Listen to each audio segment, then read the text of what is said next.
పరిస్థితి మళ్ళా కనపడుతుంది. ఆనాడు వ్యవసాయం పండుగ, ఇవాళ వ్యవసాయం అంటేనే భయపడేటటువంటి పరిస్థితి. ఇవన్నీ ఒకటైతే మీదికెళ్ళి అబద్ధాలు. ఈ ముఖ్యమంత్రి గారు నోరు తెరవంగానే ఏం చేస్తాడు? నేను ఇది ఇస్తా అది ఇస్తా. ఎవరి మీద ఒట్టు పెడతాడు? ఇగో మన పాల్వంచ పెద్దమ్మ మీద ఒట్టు, మన ఇంకొక భద్రాచలం రాముడి మీద ఒట్టు. ప్రతి దేవుడు ఎక్కడ దేవుడు కనబడితే అక్కడ ఒట్టు పెట్టిండి తప్పితే సంపూర్ణ రుణమాఫీ ఇంతవరకు కాలేదు. అందరికి కూడా తెలుసు మనకది ఎక్కడ జరిగింది. 60% అయితే మహా ఎక్కువ. ఏనాడు కూడా రైతు బంధు, ఇప్పుడు 3 ఎకరాల మీదోళ్ళకి ఎవరు పడ్డది? రైతు బంధు పడలేదు. కానీ ఏం అడగలేని పరిస్థితి. ఇవాళ 2000 ఉన్న పెన్షన్ 4000 చేస్తామన్నారు, ఎక్కడ కూడా చేయనటువంటి పరిస్థితి. మరి మా ఆడబిడ్డలు ఇంత పెద్ద ఎత్తునున్నారు. ఇక్కడ ఏం చెప్పిండ్రు? మనకు 2500 రూపాయలు ఇస్తాం. రాగానే కేసీఆర్ షాదీ ముబారక్ అంటే 1,00,000 ఇచ్చి చేతులు దులుపుకుంటున్నాడు. నేనైతే కాంగ్రెస్ పార్టీ అధికారంలోకి వస్తే తులం బంగారం ఇస్తా అని చెప్పిండు. అంటే మాటలు ఇచ్చుడు తప్పితే ఒక్కటి కూడా చేసింది లేదు. ఇక మీదికే చేతులు దులుపుకుంటున్నాడు. నేనైతే కాంగ్రెస్ పార్టీ అధికారంలోకి వస్తే తులం బంగారం ఇస్తా అని చెప్పిండు.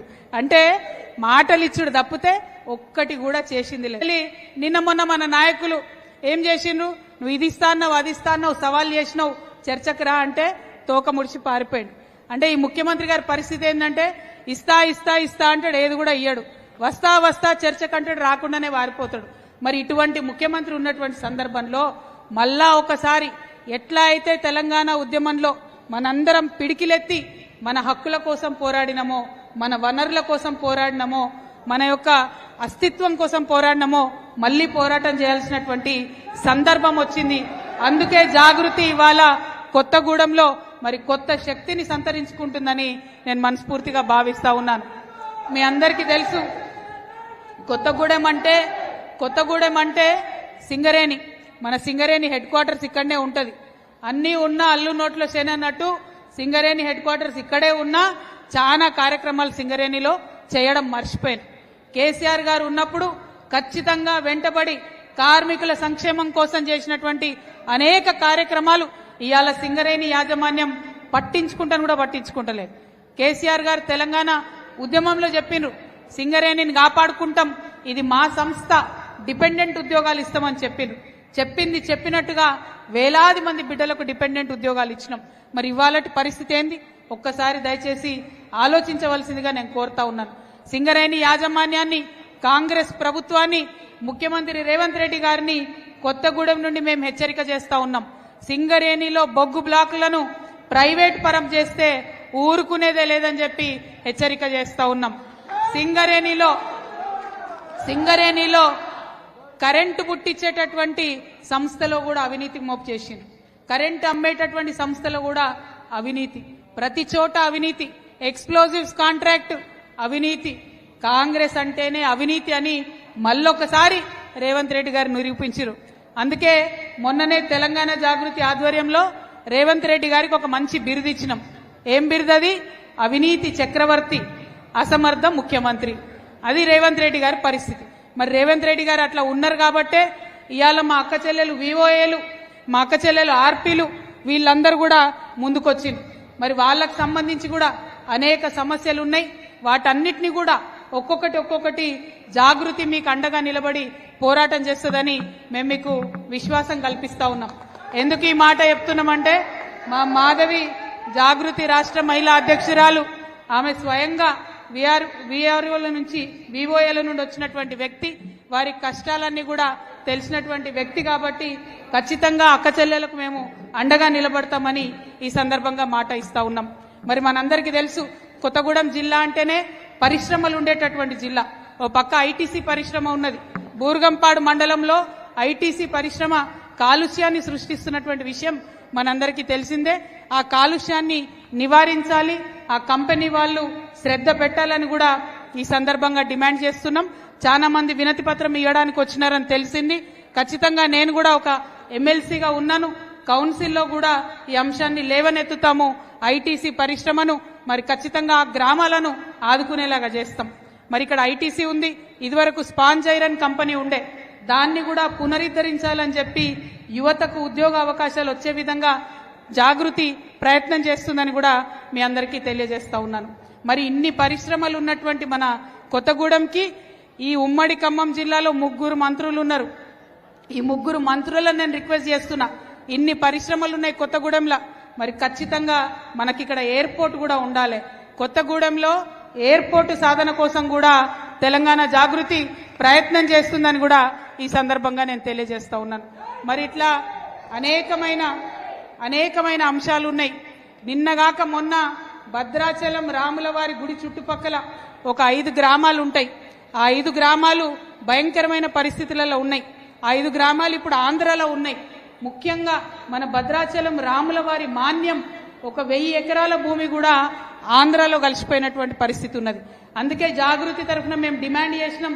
హైదరాబాద్ లో ఒక రౌండ్ టేబుల్ సమావేశం పెట్టినాం. ఇప్పుడు ఆ బాధితులంతా కూడా ఇక్కడికి వచ్చినారు. 5 గ్రామాల వారిని కూడా కలుస్తాం. మరి అక్కడ రౌండ్ టేబుల్ పెట్టి మేము డిమాండ్ చేసినాం. ఇక్కడ తుమ్మల గారు ఖచ్చితంగా చర్యలు తీసుకోవాలి. 5 గ్రామాలు ఆంధ్రాలో ఉన్నాయి, తెలంగాణలో కలపాలని కేవలం తెలంగాణ జాగృతి మాత్రమే డిమాండ్ చేసింది.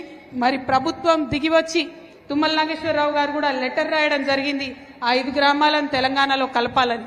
మరి ఇంత జరుగుతున్నటువంటి సందర్భంలో కూడా నిన్న భద్రాచలం ఈవో రమాదేవి గారు ఆంధ్ర ప్రాంతంలో భూములను చూడడానికి పోతే ఆమె మీద దాడి చేయడం జరిగింది. మన తెలంగాణ ఆడబిడ్డ, ఒక బీసీ బిడ్డ రమాదేవి మీద మరి ఆంధ్రాలో దాడి జరగడాన్ని నేను చాలా తీవ్రంగా ఖండిస్తా ఉన్నాను. ఇదే వేదిక నుండి, ఇదే కొత్తగూడెం నుండి ఆంధ్రప్రదేశ్ ముఖ్యమంత్రి గారు గౌరవనీయులు చంద్రబాబు నాయుడు గారికి తెలంగాణ జాగృతి ఆధ్వర్యంలో మేము ఒక ఉత్తరం కూడా రాస్తా ఉన్నాము. అయ్యా, మీ దగ్గర ఉన్నటువంటి 5 గ్రామాలు, అందులో మా రాములవారి మాన్యాలు కూడా ఉన్నాయి, వాటిని తక్షణమే తెలంగాణకి ఇవ్వాలని చెప్పి చంద్రబాబు గారిని మేము డిమాండ్ చేస్తూ ఇక్కడ నుండి ఒక ఉత్తరం కూడా చంద్రబాబు నాయుడు గారికి పంపబోతా ఉన్నాం. ఇక మీకు తెలుసు, ప్రజా సమస్యలు ఒకవైపు అయితే మన తెలంగాణ అంటేనే సబ్బండ వర్గాల తెలంగాణ. అనేక సార్లు అనుకున్నాం మనం, ఇక్కడ ఎస్సీ, ఎస్టీ, బీసీ, మైనారిటీలు మనం కలిపితేనే దాదాపు 85-90% ఉంటుందని చెప్పి మనం అనుకున్నాం. తెలంగాణ ఉద్యమ సందర్భంలో కూడా అనుకున్నాం, రేపటి నాడు తెలంగాణ సాధించుకున్నాక బంగారు తెలంగాణ కావాలంటే ఈ సమాజాలన్నీ, ఈ యొక్క మొత్తం అన్ని కులాలు కూడా, ఈ వర్గాలన్నీ కూడా బాగుండాలని అనుకున్నాం. వాళ్ళు రాజకీయంగా బాగుండాలి, ఆర్థికంగా బాగుండాలి, సామాజికంగా బాగుండాలని అనుకున్నాం. అందుకే రాజకీయంగా బీసీలు ముందుకు రావాలంటే ఖచ్చితంగా ఈ లోకల్ బాడీ పంచాయతీ ఎన్నికలు ఏవైతే జరుగుతాయో, ఎంపీటీసీ ఎన్నికలు ఏవైతే జరుగుతాయో, జెడ్పీటీసీ ఎన్నికలు ఏవైతే జరుగుతాయో, వాటి ద్వారా వచ్చే జెడ్పీ చైర్మన్లు ఎవరైతే ఉంటారో వీటిలలో ఖచ్చితంగా 42% రిజర్వేషన్ ఇవ్వాలని చెప్పి తెలంగాణ జాగృతి డిమాండ్ చేస్తా ఉన్నది.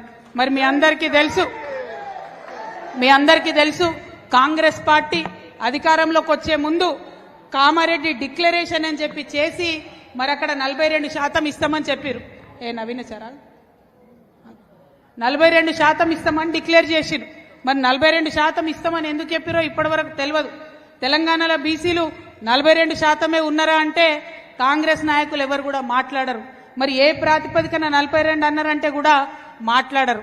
సరే పోనీ, మీరు ఏదో 42% అని అన్నారు, మరి లెక్క పెట్టుండ్రి అని చెప్పి మనందరం డిమాండ్ చేస్తే జనగణన చేసిరు.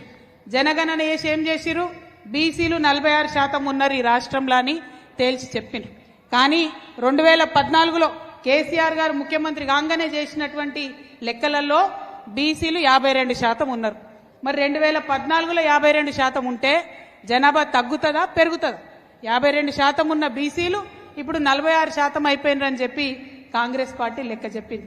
అయితే రాహుల్ గాంధీ గారు ఏమంటారు, దేశం మొత్తంలో జిస్కి జిత్ని ఆబాది ఉస్కి ఉత్ని ఇచ్చేదారి అంటాడు ఆయన. అంటే మనమెంతో మనకంత వాటా ఉండాలని రాహుల్ గాంధీ గారు చెప్తారు. కానీ ఇక్కడ రేవంత్ రెడ్డి గారు ఏమంటారంటే బీసీలు మేము పెట్టిన తప్పుడు లెక్కలకు 46% ఉన్నారు, కానీ 46% మేము రిజర్వేషన్ ఇయ్యం. ఎంత ఇస్తాం, మేము ఏదైతే 42 అన్నామో అదే ఇస్తామని చెప్పారు. సరే ఏదో ఒకటే బాబు 42% ఇయ్యమని అందరం కూడా ఒప్పుకున్నాం. పెద్దలు ఆర్ కృష్ణయ్య గారి సంఘానికి సంబంధించి కూడా అన్న ఇక్కడ జిల్లా అధ్యక్షులు ఉన్నారు, వారికి కూడా స్వాగతం పలుకుతున్నాం. ఆర్ కృష్ణయ్య లాంటి గారి పెద్దవాళ్లను అనేక మంది జడ్జిలను సంప్రదించిన తర్వాత 42% ఇయ్యమని ఒప్పుకున్నాం. మరి ఒప్పుకుంటే బిల్లు పెట్టడం జరిగింది. అసెంబ్లీలో కౌన్సిల్లో బిల్లు పాస్ అయింది. బిల్లు పాస్ అయినాక ఏం చేయాలి కాంగ్రెస్ గవర్నమెంట్, ఇమీడియట్ గా ఒక గవర్నమెంట్ ఆర్డర్ ఇవ్వాలి, జీవో ఇవ్వాలి. జీవో ఇచ్చిన తర్వాతనే ఎన్నికలకు వెళ్లాలని చెప్పి తెలంగాణ జాగృతి నుండి మేము డిమాండ్ చేస్తా ఉన్నాం. మేము 17వ తారీఖు నాడు ఈ నెలలో రైల్ రోకోకి పిలుపునిచ్చున్నాం. ఎందుకోసం 42% బీసీలకు రిజర్వేషన్ ఇవ్వకుండా ఎన్నికలకు పోతే ఊరుకోమని చెప్పి రైలు రోకో ఇవ్వడం జరిగింది. అందుకే రాష్ట్ర ప్రభుత్వాన్ని కొత్తగూడెం వేదికగా మరొక మారు డిమాండ్ చేస్తా ఉన్నాం. ఇవాళ మీ కేబినెట్ మీటింగ్ ఉన్నది. ఈ మీటింగ్ లో మీరు నిర్ణయం తీసుకోండి. తప్పకుండా 42% ఇచ్చినాకనే ఎన్నికలకు పోతామని జీవో దియమని చెప్పి డిమాండ్ చేస్తా ఉన్నాం. ఇది తక్షణమే జరగాల్సిన విషయం.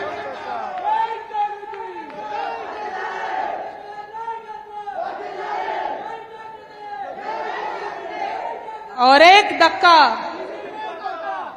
దక్కా అంటే ఇంకొక దక్కా ఇస్తే బీసీ బిల్లు వస్తుంది అనేటటువంటి నినాదంతో తెలంగాణ జాగృతి ముందుకెళ్తున్నది. మరి నినాదం కొత్తగూడెంలో కూడా మారుమోగే విధంగా వీరన్న గారు పనిచేయాలని చేస్తారని చెప్పి మనస్ఫూర్తిగా నేను కోరుకుంటా ఉన్నాను. మరి ఇట్లా అన్ని అంశాల్లో కూడా కలిసి ముందుకొస్తున్నాం.